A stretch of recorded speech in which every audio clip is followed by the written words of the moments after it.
লক্ষ্মী ভান্ডার, কন্যাশ্রী, শিক্ষাশ্রী, স্বাস্থ্যসাথী, খাদ্যসাথী, সবুজ সাথী, ট্যাব, রূপশ্রী, পথবাতী, বার্ধক্য, বিধবা, সমবাতী, লক্ষ্মী ভান্ডার এগুলো কে দেয়?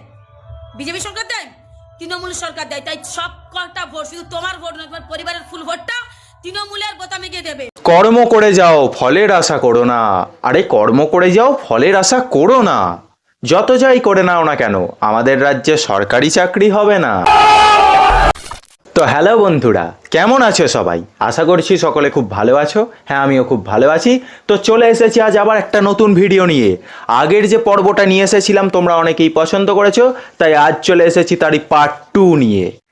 তো চলো তবে বেশি ফালতু না বকে শুরু করা যাক তাহলে। তোমরা দেখছো বেঙ্গলি বয় পরমবীর অ্যান্ড আমি পরমবীর। Let's start.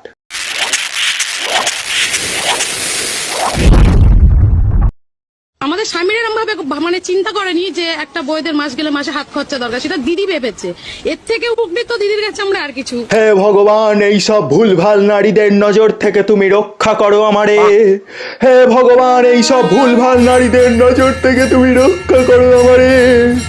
ভাতার টাকা বেশি জরুরি, তাই সবুজ সিঁদুর উঠেছে লালকে ছাপিয়ে। আমাদের স্বামীর এরকম ভাবে মানে চিন্তা করেনি যে একটা বইদের মাস গেলে মাসে হাত খরচা দরকার। এনাদের স্বামীরা এনাদেরকে হাত খরচ দিতে পারছে না, তাই বড্ড কষ্ট হচ্ছে। তাহলে বুঝতে হবে এনাদের স্বামীদের কাজ নেই, আর কাজ নেই মানে ইনকাম নেই, আর ইনকাম না থাকলে নিজের কাছে কি রাখবে আর হাত খরচই বা কি দেবে, এটা তো বুঝতে হবে নাকি? হ্যাঁ, কি দেখে ভোটটা দেবেন? আপনার যাতে চাকরি, শিল্প, কর্মসংস্থান যাতে হয় সে দেখে দেবেন, না 1,500 টাকা দেখে? না, অবশ্যই 1,500 টাকা থেকে দেবো না, কিন্তু কোনো তো আমাদের অসুবিধা করছে না। যিনি আসেন ভালোই করছে, সবকিছুই মোটামুটি আমাদের উন্নয়নই হচ্ছে। শাক দিয়ে যেমন মাছ ঢাকা যায় না, তেমনি লোভী ব্যক্তিরা টাকার কথা শুনলে কখনো লোভ সম্বরণ করতে পারে না। আমাদের উন্নয়নই হচ্ছে, কোনো কিছু তো। আপনার চাকরিটা হলে আজকে এখানে আপনাকে আসতে হতো না। আপনি হয় স্কুলে থাকতেন, না কোনো বড় সেক্টরে থাকতেন। আরে দাদা, আপনিও তেমন। আপনার কি মনে হয় ইনি কি সত্যিই চাকরি পাওয়ার যোগ্য? যদি সত্যিই চাকরি পাওয়ার ইনি যোগ্য হতেন, তাহলে এইসব মহিলাদের ভিড়ে উনি কখনোই আসতেন না। কেন বেকার চোরকে ধর্মের কাহিনী শোনাচ্ছেন? যতক্ষণ না বিজেপি নেতারা বলতে পারছে যে 12 বছর নরেন্দ্র মোদী দেশবাসীর জন্য কি করেছে, ততক্ষণ বাংলার মানুষকে বলছি কেউ ভোট দেবে না, বিজেপিকে কেউ ভোট দেবে না। আর আগে আমি জানতে চাই, পিসি 2093 সালে স্কুটারে করে কোথায় গিয়েছিলেন? তোর কাছে গিয়েছিল? 2093 সালের কথা বলছি, 2093 সালের কথা বলছি। আমি লুকিয়ে স্কুটারে করে গেছিলাম গ্রামে, গিয়ে দেখেছিলাম আদিবাসী ভাই বোনেরা কালো কালো কি যেন রান্না করছে। আচ্ছা, ঠিক আছে। সোশ্যাল মিডিয়ার মধ্যে দিয়ে পশ্চিমবঙ্গের সকল মানুষকে একটা কথা বলতে চাইছি। হ্যাঁ, আপনি তৃণমূল কংগ্রেসকেই ভোটটা দেবেন। সকালবেলা ঘুম থেকে ওঠে ব্রাশটা করে কিছু খাওয়া দাওয়া করে আপনার নিজের বুথে গিয়ে তৃণমূল কংগ্রেসকে ভোটটা দেবেন। কে কাকে ভোট দেবে সেটা তার ব্যক্তিগত ব্যাপার। তুই যাকে দিচ্ছিস আমাকেও তাকে দিতে হবে বা অন্য কাউকেও দিতে হবে, এমন তো কোনো কথা নেই।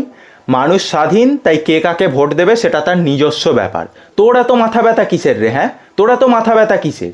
মানে আমি এরকম চট করে কাউকে তুই তোকারি করি না, কিন্তু একে দেখে না আর আমি ঠিক রাখতে পারলাম না। বিশ্বাস করো, এইরকম কিছু ফালতু পাবলিকদের জন্য ফেসবুক, ইনস্টাগ্রাম, ইউটিউব পুরো কলতলা হয়ে গেছে। মানে একটার পর একটা ভুল করেই চলেছে, তবুও সোশ্যাল মিডিয়াতে এসে নষ্টাগিরি করেই চলেছে। এই জন্যই একে নষ্টাগিরি বলা হয়। কেন? আমি নিশ্চয়ই ভিডিও যখন করছি বলবো তো তোমাদেরকে। তুমি এই কারণের জন্য তৃণমূলকে ভোট দেবে, তোমার মেয়ে যাতে কন্যাশ্রী, রূপশ্রী, তোমার ছেলে মেয়ে যাতে মমতা বন্দ্যোপাধ্যায় 10,000 টাকা স্মার্টফোন পায় তার জন্য, আর তোমার লক্ষ্মী ভান্ডারটা যাতে তোমার অ্যাকাউন্টে সুরক্ষিত থাকে, তোমার হাজব্যান্ডের যাতে কৃষক বন্ধুটা সুরক্ষিত থাকে, তোমার শ্বশুর শাশুড়ির যাতে বার্ধক্য ভাতা সুরক্ষিত থাকে, এবং তোমার পরিবার যাতে 5 লাখ টাকা স্বাস্থ্যসাথী কার্ড সুরক্ষিত থাকে তোমার বাড়িতে। অর্থাৎ এক কথা যেটা বলতে চাইছি, সেটা হচ্ছে মমতা বন্দ্যোপাধ্যায়ের প্রকল্প নিজের বাড়িতে সুরক্ষিত রাখতে চাইলে আপনাকে মমতা বন্দ্যোপাধ্যায়ের পক্ষে ভোটটা দিতে হবে। দেখো বোঝো অবস্থা। আচ্ছা, তুই এত প্রকল্পের গল্প শোনাস কেন রে? হ্যাঁ, তুই এত প্রকল্পের গল্প কেন শোনাস? উন্নয়ন নিয়ে কিছু কথা বললা নাকি সেটা নেই? ভারতবর্ষের মাটিতে জন্মগ্রহণ করে বন্দে মাতরম শব্দটি উচ্চারণ করতে দ্বিধাবোধ করে, ভারত মাতা কি জয় বলে না, তারা সব এক একটা দেশদ্রোহী। তাদেরকে জাস্ট আমাদের ভারতবর্ষ থেকে লাথি মেরে বর্ডারে ওই পারে ছুড়ে ফেলা উচিত। এই নাও, শুয়োরের বাচ্চা কি বলছে? আরে শুয়োরের বাচ্চা শুন, তুই হচ্ছিস একটা দেশদ্রোহী। ও শুয়োরের বাচ্চা না, বরং তুই শুয়োরের বাচ্চা, তার সাথে মির্জাফরও। যে দেশের খাচ্ছিস, যে দেশের পড়ছিস, সেই দেশেরই জয়গান করতে তোদের ফাটছে। ওদের 100টা মা থাকতে পারে, আমাদের সেরকম নেই। আমাদের একজনই মা, আমরা তাকেই মা বলে ডাকি। তোকে মা বলে ডাকিস, কখনো কুকুরকে মা বলে ডাকিস, কখনো একে মা বলে ডাকিস, কখনো ওকে মা বলে ডাকিস। কেন বলি সেটা আমি তোকে বলবো না, কারণ সেটা বোঝার মতো জ্ঞান বা বুদ্ধি কোনোটাই তোর মধ্যে নেই। তাই তোকে আমি বলে আমার বেকার মূল্যবান সময়গুলো আমি নষ্ট করব না। এই তোদের মতো কিছু মাথা মোটা মূর্খচোদা পাবলিকদের জন্য পুরো মুসলিম জাতিটারই বদনাম হয়, পুরো মুসলিম সমাজটাই খিস্তি খায় তোদের মতো কিছু ফালতু ঝাঁটের ব্যক্তিদের জন্য। সঠিক বলেছেন। টাকা করে ঢুকে গেছে। হ্যাঁ, আমার মা কাকিদের অ্যাকাউন্টে 3000 টাকা করে ঢুকে গেছে। যেই অ্যাকাউন্টে মমতা বন্দ্যোপাধ্যায় লক্ষ্মী ভান্ডার ঢুকে, ওই অ্যাকাউন্টে 3000 টাকা করে ঢুকে গেছে। আরে মা কাকি যাও তাড়াতাড়ি গিয়ে চেক তো করে দেখো না, ও আবার ভুল বকছে। 3000 করে দেওয়া হচ্ছে না মানে ভুল বকার তো একটা লিমিট আছে নাকি? সে সব লিমিট ক্রস করে যাচ্ছিস। ভোটকে আর মাত্র কয়েকটা দিন বাকি আছে। বাংলার ভোটকে কেন্দ্র করে ভারতবর্ষের প্রধানমন্ত্রী পর্যন্ত বাংলায় চলে এসেছেন। দেশের স্বরাষ্ট্রমন্ত্রী বাংলায় গেড়ে বসেছে, স্বরাষ্ট্রমন্ত্রী প্রধানমন্ত্রী সব বাংলায় এসে গেড়ে বসেছে। কিন্তু এদেরকে গত 5টা বছর বাংলার মানুষ পাশে পায়নি। তা এনাদেরকে কি পাশে পাওয়া গিয়েছিল?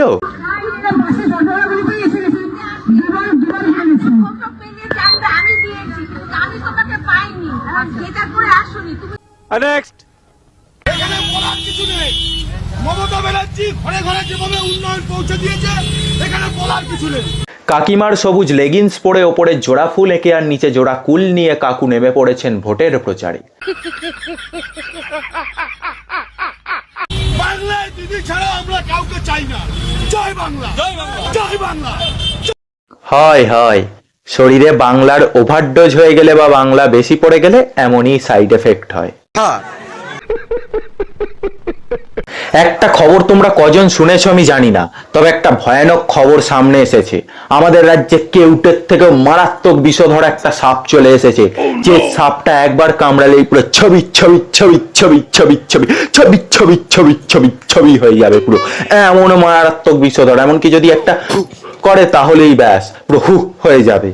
এমন মারাত্মক বিষধর একটা সাপ, মানে দেখার পর থেকে না আমি পুরো ভয়ে ভয়ে আছি। বিশ্বাস করো, এই ভিডিওটাও যে কত ভয়ে ভয়ে বানাচ্ছি আমি তোমাদেরকে বোঝাতে পারবো না। তোমরা শুধু খালি দেখো, আর একটাই অনুরোধ করবো, কেউ ভয় পেও না প্লিজ।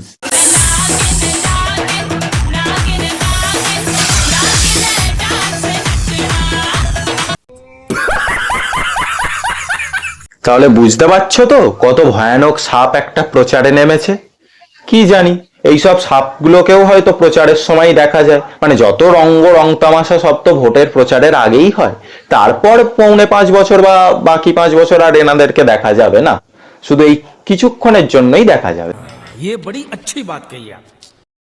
তো বন্ধুরা, আজকের ভিডিওটা এই পর্যন্তই। ভালো লাগলে অবশ্যই লাইক এবং শেয়ার করে দিও, আর কেমন হলো অবশ্যই কমেন্ট করে জানিও। আর যদি পার্ট 3 চাও তাহলে পার্ট 3ও নিয়ে চলে আসবো। এখন এইরকম ভিডিও হামেশাই আসতে থাকবে, আর ভিডিওটা পুরোটাই এন্টারটেনমেন্ট পারপাসে। তাই হাসো, এনজয় করো, মজা করো, কারণ হাসি হলো বেস্ট মেডিসিন।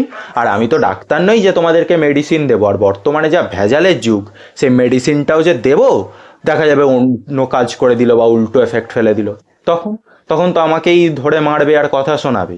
যে কটা সাবস্ক্রাইবার পেয়েছি এই কদিনে সেটাও হয়তো চলে যাবে। তো সেই জন্যেই হাসির মেডিসিনটাই তোমাদেরকে দিলাম। আর হ্যাঁ, অবশ্যই যদি নতুন হও আমার চ্যানেলে তাহলে অবশ্যই সাবস্ক্রাইব করে বেল আইকনটা প্রেস করে দাও। তোমরা বহুদিন থেকে কেউ সাবস্ক্রাইব করতেই চাইছো না, তো যাই হোক, দেখা হবে খুব তাড়াতাড়ি নতুন ভিডিওতে। ততক্ষণ ভালো থেকো, সুস্থ থেকো, ততক্ষণের জন্য bye bye bye bye bye bye bye bye bye bye bye bye bye.